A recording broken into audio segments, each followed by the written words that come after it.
The couple has committed $1.5 million to establish the Gisela and Ron Zeck Endowed Scholarship Fund. And turning now to a major national Majority Leader Mitch McConnell yesterday ruled out confirming President Barack Obama's Supreme Court nominee in a lame duck session after November's election. McConnell appeared today on CNN's State of the Union with Dana Bash. There's a lot of activity on this issue out in the country on both sides, and a lot of people who think this appointment ought to be made by the next president will be weighing in as well. And look, that's the principle. Who ought to make the decision? A lame duck president on the way out the door, or the president we're in the process of electing right now? What is the tradition? It's been 80 years, 80, since a vacancy created in a presidential election year was filled. You have to go back to 1888, Grover Cleveland in the White House, to find the last time a vacancy created in a presidential year was filled by a Senate of a different party from the president. And you know, Brendan, I was able to drive around today with my windows down. It felt finally like actual spring. Yeah, you know what? The temperatures have been on the increase for a while. Storm Shield meteorologist Andrew Whitmire joins us right now from the Storm Shield Weather Center for a first look at your weather forecast. Andrew?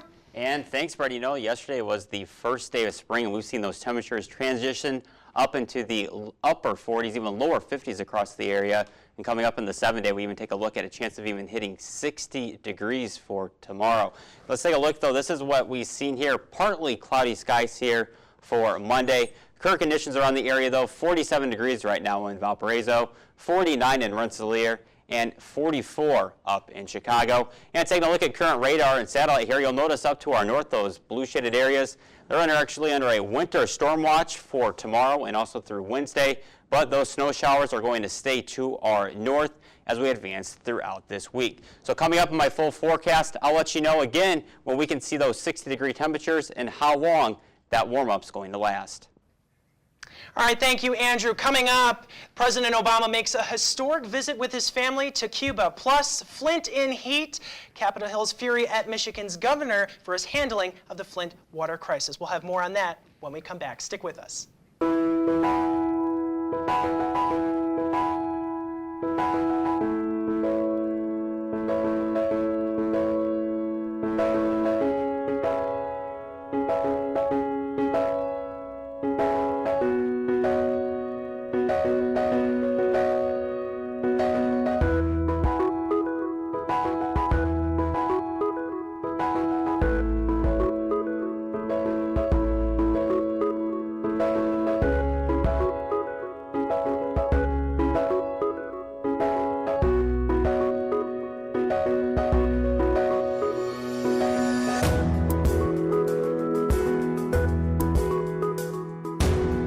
Good morning, Valparaiso University. What's a better way to start your day than with a new jam?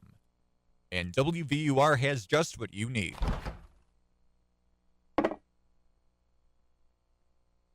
But if you close your eyes, does it almost feel like nothing changed at all? And if you close your eyes, does it...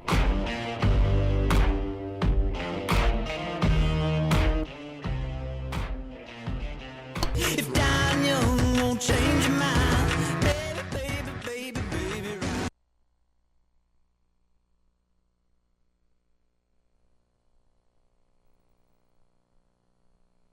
Yesterday, President Obama, along with his wife Michelle and their 2 daughters, arrived in Cuba. The family did some sightseeing, which included touring a museum. President Obama is the first sitting U.S. president to visit Cuba in nearly 90 years. For the first time ever, Air Force One has landed in Cuba, and this is our very first stop. So this is a historic visit, and it's a historic opportunity to engage directly with the Cuban people and to forge new agreements and commercial deals, to build new ties between our 2 peoples, and for me to lay out my vision for a future that's brighter than our past. Michigan lawmakers fought poison water with legislative fire on Capitol Hill Thursday and tore into Michigan Governor Rick Snyder over the Flint water crisis. But Snyder wasn't the only one facing criticism, as EPA Administration Gina McCarthy also faced calls to resign. Reed Binion reports.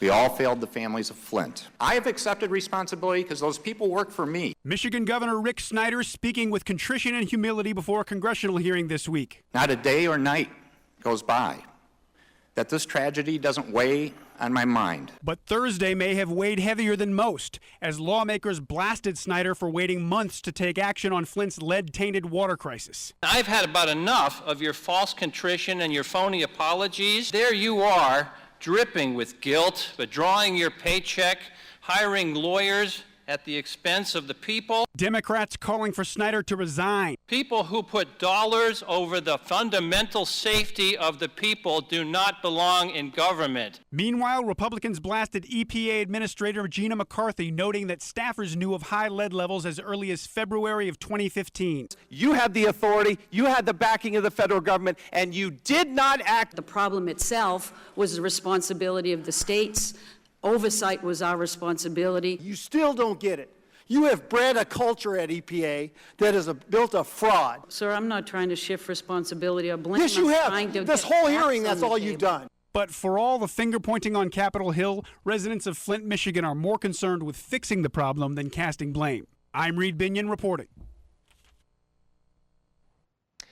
He's been hunted down for almost 6 months. Now, after a long pursuit, Paris terrorist suspect Salah Abdeslam is being held by police. We know he was injured during the shootout for his capture, but aside from that, not many know about the suspect.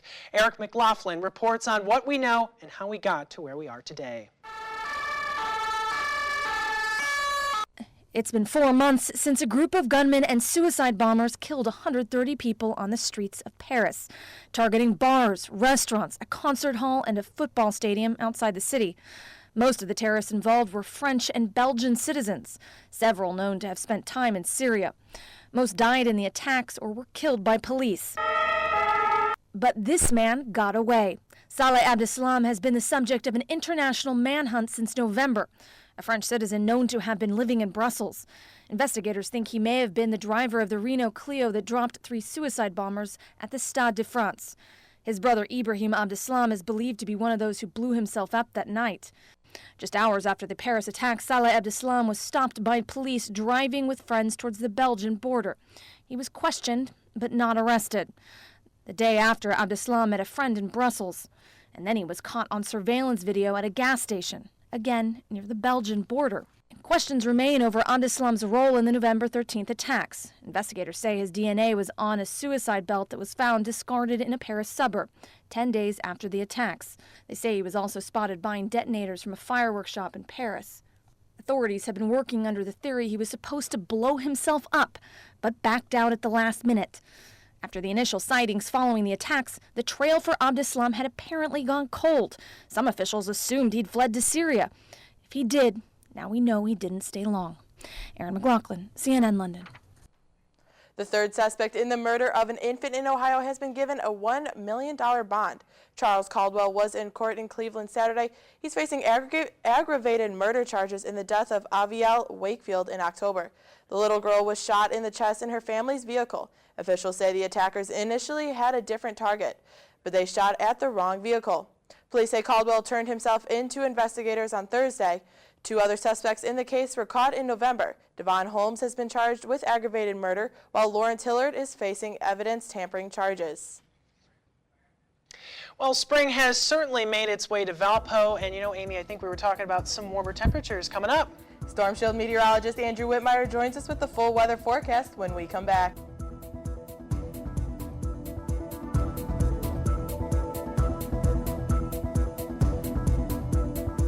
John Guilford is one of the best defenders on the team. He's one of the best in the PFL, and he puts a lot of time in on the field to make sure of that, but he also puts in a lot of time off the field to do that too.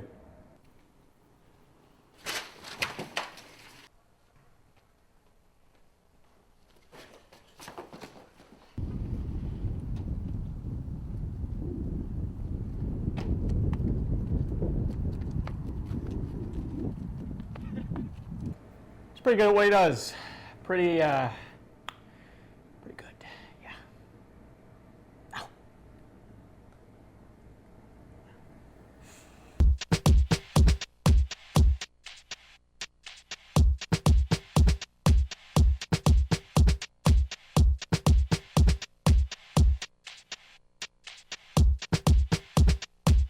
It's easy to walk into an interview feeling confident, knowing you'll make the right impression.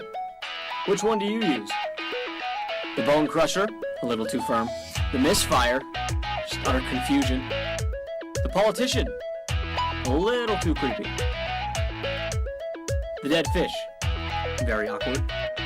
The hug shaker, too much commitment. Get started right away with Handshake, only through the Career Center. Do what you love.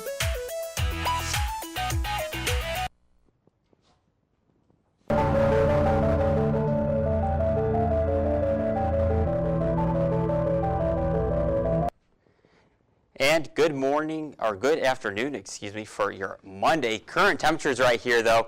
Look at this warm air pulling up from the Gulf of Mexico right now. Currently it's 67 in Oklahoma, 69 in Wichita, 66 in Omaha, and that warm weather is going to be coming our way as we advance into tomorrow. Current look even a little bit closer to home here, 52 in Champaign and 53 in Peoria.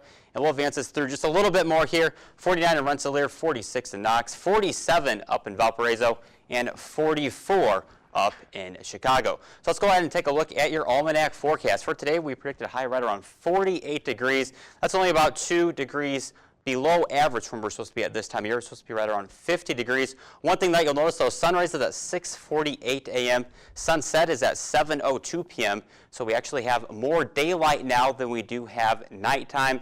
So it's a great time for those afternoon walks when you get off work in the afternoon. You'll have a little bit more time to spend outside. Current look at radar and satellite here. Here's the jet stream right here, and this is what's bringing up this mild air into our region, and it's actually going to keep the cold air off to our north. And we'll zoom this in just a little bit here and taking a look at current cloud and radar satellite here.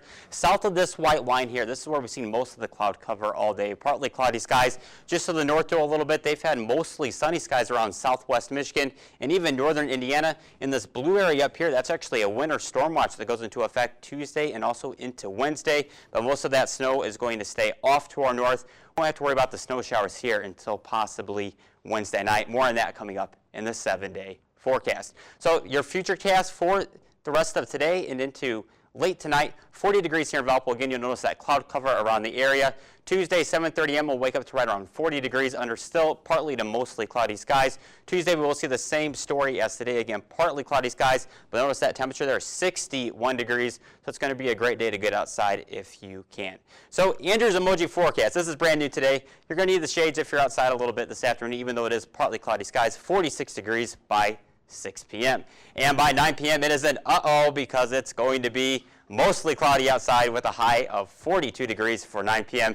And by midnight, it's the same story, still an uh-oh, 40 degrees around the area. So your storm sheltered 7-day forecast, though, is still looking pretty warm as we get throughout Wednesday. But then you'll notice Wednesday, we're actually going to see that temperature start to drop a little bit, and we're actually going to see our chance of snow showers. By the time we get into Thursday, you'll notice the falling temperatures, 48 degrees with a low of 26 degrees. You'll notice that normal high is right around 50 degrees. But now this is what I wanted to show you. This is our Indiana statewide tornado drill. This takes effect tomorrow. One's at 9 to 9:30 a.m. Central Daylight Time. And another one's at 6:30 to 6:45 p.m. Central Daylight Time. And they're going to basically do a test tornado drill, Brendan and Aimee. Station will be broadcasting the test warnings, and the weather radios will sound, so don't be alarmed if you see your weather alarm go off around the area tomorrow. That's good to know. I mean, sometimes we've actually had the tornado sirens play here in Schnabel when we're preparing for the shield. Kind of freaks everybody out in the building. So make sure you notice that. Also, the emoji forecast? Yeah, the emoji forecast, that's new right now. So we're going to kind of see how that plays out here, and we're going to keep using it. I think it's a fun way to integrate. My reaction emoji would be the crying, laughing face. Yeah, the crying, laughing face, yes. I do agree. That's fantastic. That would be a good one to incorporate into the forecast. Well, thanks, Andrew. David Horak will be right with us when we come back. He'll have your full Crusader sports update. Stick with us.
Welcome back to The Shield. I'm David Horak. We focus today in sports to the men's basketball team still dancing smoothly in the NIT. They obliterated Texas Southern last Tuesday in the opening round with a career performance defensively for Vashil Fernandez. He had 8 blocks in that game against the Tigers, the best of his career.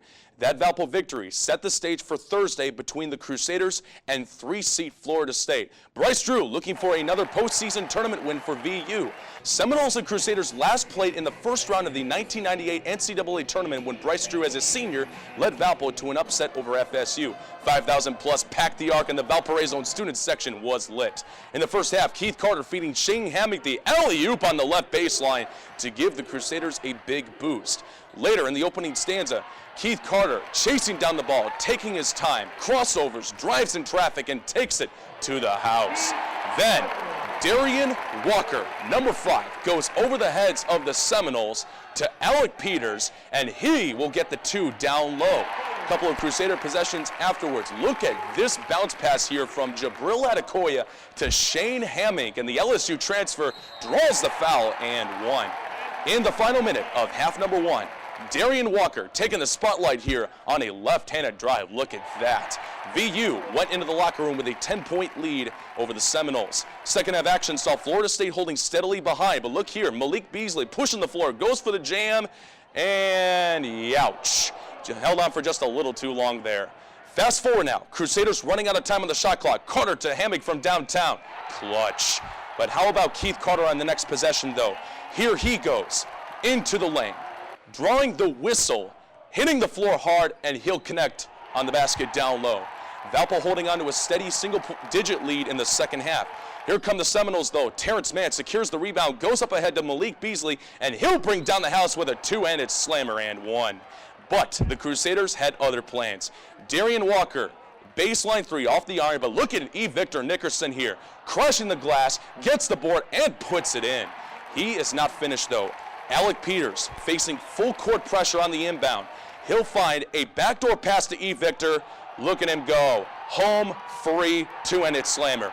And to put into the perspective here, the Crusaders now are dancing further into the NIT tournament. And look at this cherry on top here. Keith Carter, Shane Hammock. What a way to end this game over the Florida State Seminoles.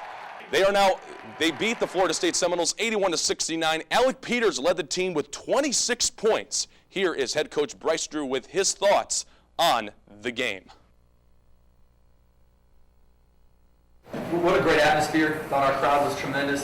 Students, the community that came out, and I thought again our team really energizes when they hear them out there cheering for us and showing the enthusiasm that they showed. You know, this is a tremendous group to be around. They're great young men, and I just feel blessed that I have a couple more days with them here because I love being around them. Now, there's still some leftover outrage around the Crusader fan base for how Valparaiso was not picked to dance in the NCAA tournament. But for the players themselves, the main objective now is to move forward. We're past it now. We, didn't get where our main goal was starting the season, but we're in. I think it is the next best thing, and we have a great opportunity ahead of us. And we knew, being the 1 seed in this tournament, being able to host a few games, that we had as good a chance as anybody to make a run at this. And we're a group that doesn't quit. We're very resilient, and no matter who it is, we're just happy to play more basketball. So it's a 1 versus 2 in the Elite 8 portion of the NIT bracket. Valpo will host 2-seed St. Mary's of the West Coast Conference. It'll be tomorrow, 6 p.m. at the Arc. Tickets are now on sale. Go get them now while you can, because I know the arena will be packed to the brim. And on a quick note, Brennan and Aimee, Valpo baseball and softball will open at home this week, and we will have them covered next week on The Shield. But for now, that is all for sports. Definitely exciting week for basketball. Of course, over the weekend, LBAA action, and a lot of those kids got to see the NIT game Thursday night, and a big one tomorrow. I got my ticket on Friday, so I'm set to go. But exciting nonetheless, right? Unfortunately for me, I'm going to be just sitting in the WVUR studio. Hopefully, Todd Eichau and Dave Huseman will bring the excitement on my end of the floor. But everybody else, get your tickets while you can, while they're available. Students will get admission free with their one card. And that will be it for sports today. All right, well, thank you, David. And you know what? Well, the full weather forecast, including that forecast on Tuesday, when Andrew Whitmire joins us after the break.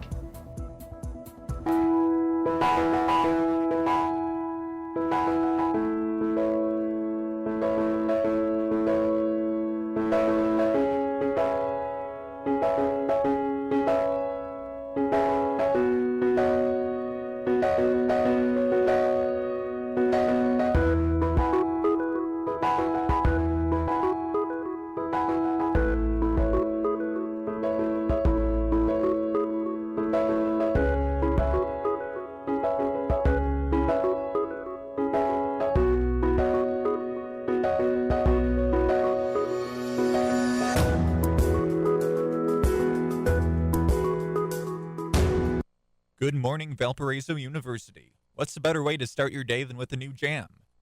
And WVUR has just what you need.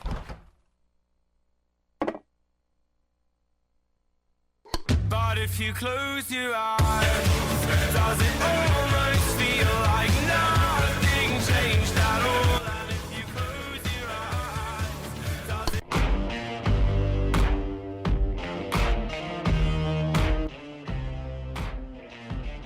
If dying young won't change your mind, baby, Broadcasting sports, news, weather, and music on air, online, and on campus. WVUR is my jam. And it is March Madness, and all that money spent on brackets is adding up to some big bucks. The American Gaming Association estimates Americans are betting $9.2 billion on NCAA brackets for this year. The association says all totaled about 40 million Americans filled out about 70 million brackets for the 2016 tournament. The $9.2 billion is a lot more than Americans spend on a lot of other forms of gambling and entertainment. It's more than double the $4.2 billion spent on sports gambling last year in Nevada, where it's legal.